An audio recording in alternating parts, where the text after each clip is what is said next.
মাশাআল্লাহ, আলহামদুলিল্লাহ। দোহা হচ্ছে। দিহানেক চিপস খাওয়াচ্ছ আব্বু? ওই না খাইলে জোর করো না বাবা। পাখি, ব্রাশ তোমার এত প্রিয়। দিহানের ব্রাশ জিনিসটা খুব পছন্দ। ছাদে যাব এখন, যাবা? তো বাচ্চা আল্লাহ মানুষের আসলে শীতকাল বলতে কিছু নাই, প্রচণ্ড ঠান্ডা। যদিও রোদ এখন উঠছে, আমি এই সকাল সকালে এই কাপড়গুলো ধুয়ে ফেললাম। আজকে তো অনেক কম হয়েছে কাপড়, এই বালতিতে তো ধরে না, তাও দেখতেছি আজকে অনেক কম হয়েছে। এখন ওদেরকে না নিয়ে যায়ও উপায় নাই। দুইজনকে আমি এখানে রাখে যাই, উপরে যাই, যতক্ষণ কাপড় শুকাইতে দেবো শুধু টেনশন হবে। 5 মিনিটের জন্য হইলেও আমি সাথেই নিয়ে যাই। তোমরা থাকো, হ্যাঁ? আমি গাড়ি আর কাপড়ের বালতিটা রেখে আসি, দিহানের গাড়ি আর কাপড়ের বালতি রেখে আসি। হ্যাঁ মা, হ্যাঁ ততক্ষণ থাকো, আমি এক্ষুনি শুধু কাপড়ের বালতি আর দিহানের গাড়িটা রেখে চলে আসে, তারপর নিয়ে যাবো। হ্যাঁ, তোমার গাড়ি তো নষ্ট। আচ্ছা ঠিক আছে।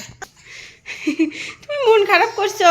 আমি এই যে এটা রেখেই চলে আসবো, তারপর নিয়ে যাবো। আব্বু দাঁড়াও, গাড়িটা না রেখে আসলে নিয়ে যাওয়ার পর আর কোথায় বসাই দেবো? আমার তো আবার কাপড় শুকাইতে দিতে হবে।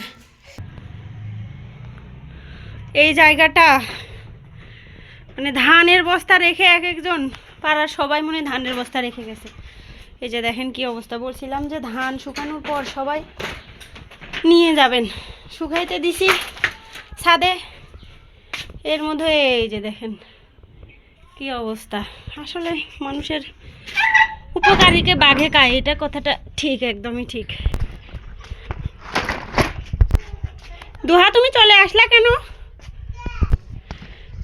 রাখলাম। তুমি কিন্তু দুষ্টমি করছো। দিহানিক তুমি একাই কেন রাখে আসলা? হ্যাঁ বলো, তুমি দিহানিক রাখে চলে আসছো কেন বলো? তুমি ওকে খাওয়াই দিচ্ছিলা, ছেলেটা আমার একলা একলা কেউ কেউ কেউ কেউ করতে। কি শোনা পাখি, ভাইয়ার আগে চলে গেছে।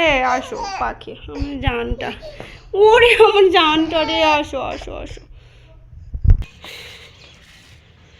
দিহানে বসাই দিলাম এই জায়গাটায়।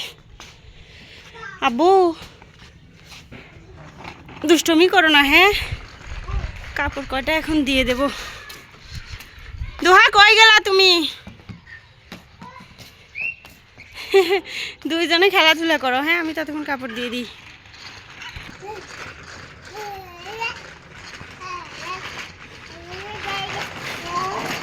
উড়ি আল্লাহ, উড়ি আল্লাহ, তা ব্রাশটা নিয়ে আসছো তুমি। ও কাপড় চুপড় দেওয়া শেষ। রোদের তেজ একদমই কম, মানে নাই বললেই চলে। চলো আব্বু আসো। পাখিটাই কোনায় যে চুপ করে আছে, বেশি সময় লাগে না, তারপরে দুইজনকেই নিয়ে আসি। দুইটা ছোট বাচ্চাকে একসাথে আসলে একসাথে রাখা যায় না, ভয় লাগে। চলো, আল্লাহ হাফেজ, আল্লাহ হাফেজ।